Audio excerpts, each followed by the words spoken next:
सम्माननीय सभामुख महोदय, सर्वप्रथम त म सबैजनालाई हार्दिक शुभकामना र बधाई ज्ञापन गर्न चाहन्छु। आफ्नो मनको विचार राख्नुभन्दा पनि म जनताले हामीलाई के का लागि यहाँ पठाएका छन् भन्ने बारेमा बुँदागत रूपमा जनताका मागहरू वाचन गरेर सुनाउन चाहन्छु। तर त्योभन्दा पहिला चाहिँ हामीले पक्कै पनि यो देश बनाउनका लागि, देश परिवर्तन गर्नका लागि भनेर आएका छौँ। सबैभन्दा पहिला आफूले आफैलाई परिवर्तन गर्नुपर्छ भन्छु म। अघिल्लो शपथ ग्रहणको दिन पनि हामी 12 मिनेट 46 सेकेन्ड ढिलो थियौँ भने आज 16 मिनेट 55 सेकेन्ड हामी ढिलो भएका छौँ। जनताले हामीलाई यसरी ढिलो गर भनेर यहाँ पठाएको हो जस्तो मलाई लाग्दैन। त्यसो भएको कारणले प्रत्येक मिनेटको महत्त्व यो सदनले बुझोस्, सरकारले बुझोस्, हामी सबैले बुझौँ।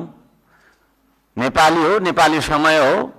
2 बजीको बैठक 3 बजी जाँदा पनि हुन्छ, 4 बजी जाँदा पनि हुन्छ, जे गर्दा पनि नेपाल हो, नेपाली हो भन्ने खालको जुन भाष्य हामीले मनमा लिएर बसेका छौँ, यही सबैभन्दा मुख्य कारण हो हामीले उन्नति गर्न नसक्नुको। त्यसो भएको कारणले गर्दाखेरि सभामुख महोदय मार्फत म सम्पूर्ण सदन, सरकार सबैलाई ध्यान आकर्षण गराउन चाहन्छु। आउँदा दिनमा हामी बैठक सुरु हुनुभन्दा थोरैमा पनि 5 मिनट अगाडि उपस्थित हुनुपर्छ। म यो माग राख्न चाहन्छु। हामी विभेदको अन्त्य गर्छौँ भनेर यहाँ भनिरहेका छौँ। भर्खरै पनि पूर्ववक्ता माननीयज्यूहरूले थुप्रै कुराहरू राख्नुभयो, आफ्नो मनको कुराहरू। तर यहाँ यही सदनभित्र पनि विभेद भइरहेको छ। सत्ता पक्षले 30 मिनट बोल्दा पनि हुने, 40 मिनट बोल्दा पनि हुने, प्रतिपक्षले अलि सानोले होइन 3 मिनटमा सकिहाल्नुपर्ने, 2 मिनटमा सक्नुपर्ने। हामी पनि जनताले चुनेर पठाएका जनमत प्राप्त जनप्रतिनिधि हौँ। त्यसो भएको कारणले गर्दाखेरि हामीले आफ्ना क्षेत्रका आवश्यकताहरू, आफ्ना तपाईको चाहिँ के अरे मागहरू राख्नका लागि प्रशस्त समय दिनुपर्दछ। त्यो खालको सदन हामीले बनाएर हामीले त्यो खालको सदन अभ्यास गर्नुपर्दछ भन्ने माग राख्न चाहन्छु। म आफ्नो मनको कथा म यहाँ गाउन चाहन्न। अब मेरो आफ्नो मन्तव्य राख्नुभन्दा पनि सरकारले कसो गर्नुपर्ने हो त? हिजो इतिहासमा हामीले के गर्यौँ, कसले के गर्यो, कुन नेताले के गर्यो, कतिको तपाईँको हामीले सङ्घर्ष गर्यौँ, के गर्यौँ भनेर आवश्यक छ जस्तो मलाई लाग्दैन।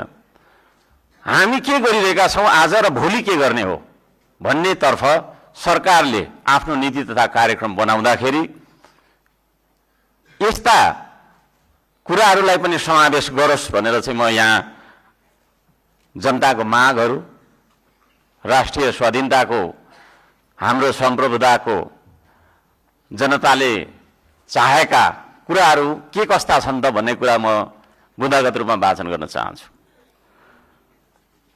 पृथ्वी रहन्जेलसम्म यो देश रहिरहनुपर्छ, हाम्रो देशको चन्द्र सूर्य अङ्कित झण्डा रहिरहनुपर्छ। त्यो मान्यता हामी राख्दछौँ। श्रम संस्कृति पार्टीले त्यो मान्यता राख्दछ। त्यसो भएको कारणले गर्दाखेरि देशको स्वाधीनता, भू राजनैतिक सन्तुलन र असंलग्न परराष्ट्र नीतिलाई बचाइराख्न सैन्य रणनीति उद्देश्यका साथ सुरु गरिएको असमान राष्ट्रघाती व्यापारिक सन्धि सम्झौता एमसीसीलाई खारेज गर्नुपर्दछ भनेर म माग गर्न चाहन्छु।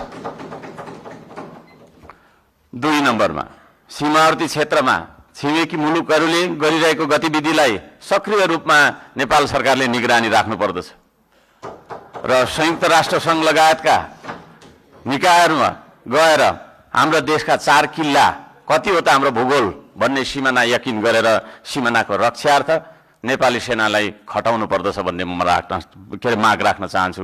नेपाली जनताले यो माग राखेको कुरा म जानकारी गराउन चाहन्छु। जनताले सोझै चुन्न पाउने प्रत्यक्ष कार्यकारीको चुनाव गर्नेतर्फ सरकारको नीति तथा कार्यक्रम अगाडि बढोस्। यदि सरकारले 2/3 नजिकको सरकारले त्यो कुरा अगाडि सार्छ भने त्यसमा हामी सबैले सहयोग गर्नुपर्दछ। नम्बर 4, जेनजी आन्दोलनमा डिस्कोड चलाएर जेनजी बालबालिकाहरूलाई स्कुल ड्रेसमा आन्दोलनमा बोलाउने, शान्तिपूर्ण आन्दोलनलाई भड्काएर हिंसात्मक बनाउने, आन्दोलनमाथि अन्धधुन्ध गोली चलाएर दमन गर्ने, 23 गतेको घटना घटाउने, साथै 24 गते सिंहदरबार, संसद भवन, सर्वोच्च अदालत जस्ता सरकारी भवनहरू जलाउने कृत्य गर्ने मान्छेहरूलाई पनि तपाईँको चाहिँ के अरे कारबाहीमा ल्याउनका लागि उच्च स्तरीय छानबिन समिति आयोग गठन गर्नका लागि हामी माग गर्दछौँ। 5 नम्बर, सम्पत्ति छानबिन तथा शुद्धिकरण अभियान सुरु गर्नुपर्दछ। सबैभन्दा पहिला अहिले सरकारमा रहेका मन्त्री परिषदका सम्पूर्ण मन्त्रीहरू, सांसदहरू, हामी सबैजना सबैको तपाईँको चाहिँ के अरे हाम्रो सम्पत्ति छानबिन हुनुपर्दछ। हामीबाट सुरु गर्नुपर्दछ त्यो चिज, किनभने हामी नियम कानुन बनाउने भने हामीबाटै त्यो कुरा लागू भएर जानुपर्दछ। हामीले बनाएको नियम कानुनले अरूलाई मात्रै ठ्याङ्ग्रोमा कस्ने खालको व्यवहार हामीले गर्नु हुँदैन भन्ने माग राख्दछु। शिक्षालाई जीवनोपयोगी बनाउनु पर्दछ। उत्पादन, निर्माण र आविष्कारसँग जोड्नु पर्दछ शिक्षालाई। शिक्षा भन्ने बित्तिकै कथा पढ्ने विषयवस्तु होइन, त्यो भन्ने बित्तिकै उत्पादन, निर्माण र आविष्कारसँग जोडिनु पर्दछ भन्ने हाम्रो माग हो। त्यसतर्फ सरकारले ध्यान दियोस्। हप्तामा 3 दिन मात्रै थ्योरी पढ्दाखेरि हुन्छ, 4 दिन विद्यार्थीले उत्पादन, निर्माण र आविष्कारसँग जोडेर क्रियाकलापहरू गर्न सक्नुपर्दछ। त्यो खालको जीवनोपयोगी शिक्षा लागू गरिनुपर्दछ भन्ने हामी माग राख्दछौँ। 7 नम्बरमा, खेतीबारीको समस्या हल नगरी देशको आर्थिक समस्या हामीले सुल्झाउन सक्दैनौँ, आर्थिक उन्नति हुन सक्दैन। त्यसो भएको कारणले कृषिमा देखिएका समस्याहरू पहिचान गर्ने र समस्या हल गर्ने सबै खालका तपाईँको प्राविधिक उपायहरू अपनाउने काम गरिनुपर्दछ भन्ने ध्यान आकर्षण गराउन चाहन्छु। नम्बर 8मा, कम्तीमा एक पालिकामा एउटा उद्योग हुनुपर्दछ, एक परिवारमा एकजना रोजगार हुनुपर्दछ। त्यो खालको नीति हामीले अपनाउनु पर्दछ। बन्द गरिएका उद्योगहरूलाई पुनः सञ्चालन गर्ने साथै नयाँ उद्योगहरूको स्थापना गर्ने नीति तथा कार्यक्रम सरकारले ल्याउनु पर्दछ भन्ने ध्यान आकर्षण गर्न चाहन्छु। 9 नम्बरमा, जनताको सेवा सुविधा, विकास र समृद्धिमा सार्वजनिक हितका लागि प्राकृतिक स्रोत साधन ढुङ्गा, गिटी, माटो, खोला, नाला, खानी, खनिज, वन जङ्गल जस्ता स्रोत साधनका सदुपयोग गर्न पाउने गरी सहज किसिमको चाहिँ नियम कानुन बनाउनु पर्दछ। कहीँ कतै हामी हुन्छ, म सक्छु अब, र यी सम्पूर्ण स्रोत साधनलाई परिचालन गरेर चाहिँ हाम्रो देशलाई समृद्ध बनाउनतर्फ हामीले ध्यान दिनुपर्दछ भनेर भन्न चाहन्छु। म यहाँ शुभकामना मात्रै दिनुभन्दा सरकारको नीति तथा कार्यक्रमको कुन दिशामा जानुपर्दछ भन्ने एउटा सल्लाह, सुझाव र प्रस्ताव प्रस्तुत गर्न चाहन्छु। प्राकृतिक संरक्षण गर्नुपर्दछ, संस्कृतिको प्रवर्धन गर्ने र प्रवृत्तिको विकास गर्ने नीति सरकारले लियोस्।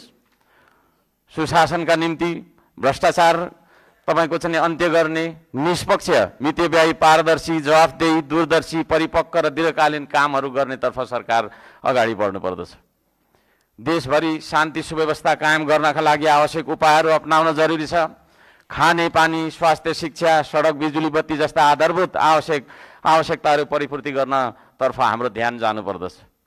राम्रोसँग अध्ययन नगरी हतार सरकारले ल्याएका कार्यक्रमहरू लागू गर्नु हुँदैन। कुनै निर्णय गर्नु अघि तपाईँको प्रतिपक्षी दलहरूसँग सल्लाह गरेर सबै पक्षको उचित सल्लाह लिएर चाहिँ सरकार अघि बढे। निर्णय गर्दै पछि हट्नुपर्ने नियतिबाट होइन, सरकार बच्न सक्दछ।